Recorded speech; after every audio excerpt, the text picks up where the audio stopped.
Alright, so I wanted to do some practice problems on empirical formulas to help you with your work. So what I'm going to do is I'm going to do one of each kind on your empirical molecular formula worksheet.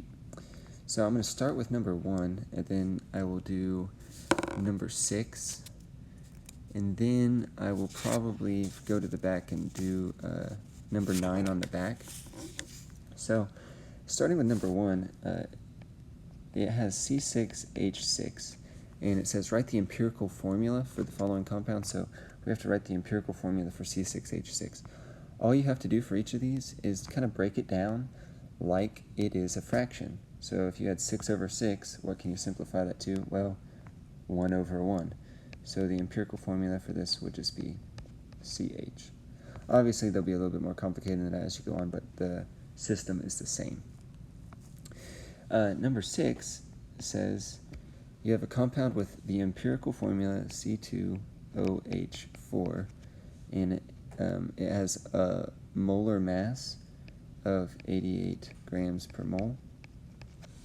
What is the molecular formula of this compound? So we are given the empirical, we have to find the molecular formula. So what we want to do is find the molar mass of the empirical formula. So 12 times 2 plus 16 plus 4, and that gives us 44. So to find the molecular formula, we take the molar mass of the molecular formula, divide by the molar mass of the empirical. That's going to give us 2.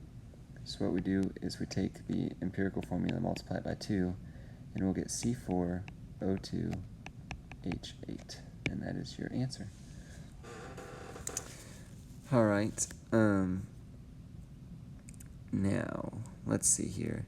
I feel like actually I'm going to go ahead and do another one from the front. Let's pick one. It's a little difficult. Let's do 13. This one could be a little bit hard. So 13 on the front, and then I'll do one from the back. It says a sample of indium chloride, and so indium is in column 13, so it's going to have a +3 charge. So it's going to look like that, if you remember from our naming, which it doesn't really matter at this point, though, because it gives us the grams.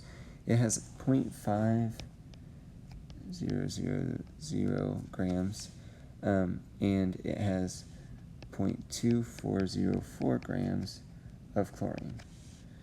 So actually, who knows? It might not even want us to look at this. It might want us to kind of forget that.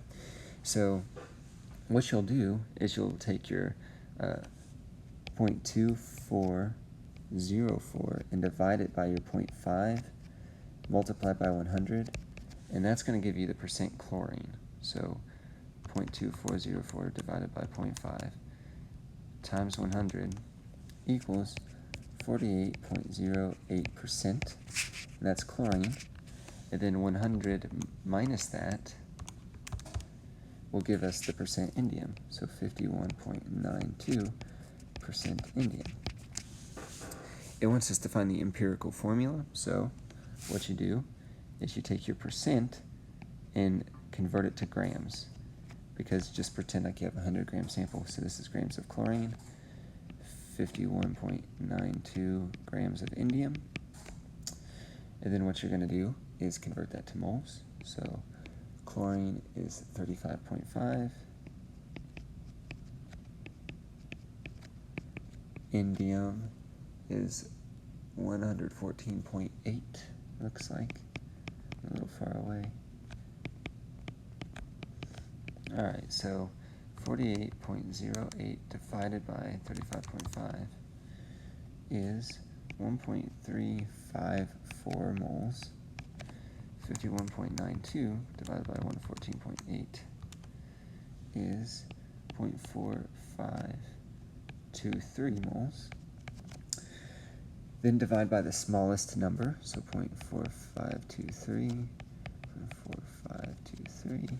That's going to equal 1. And then if I do this number divided by this number, I will get 2.99, which when you get a number that close, that essentially means 3. On this one, you kind of have to play the ballpark game sometimes, and that frustrates people, but like if you get 2.48 or something, that's as good as 2.5. If you get 2.97, 2.98, that's as good as 3. The other thing you should watch out for are thirds. So if you get like 1.33, that'd be like 1 1/3, so you'd want to multiply both parts by 3. But anyways, in this case it works out.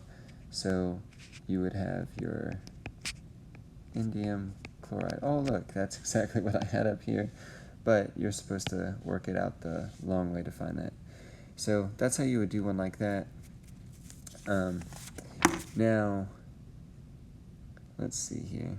I think the back is actually very similar to number 6, like I did. So some of the questions will get a little bit more complicated, but I think that right there is a good sampling of what you would do in each situation. Now, obviously, like I said, not every question is the same, so you'll have to take it as it comes. But I hope that helps a little bit, and good luck.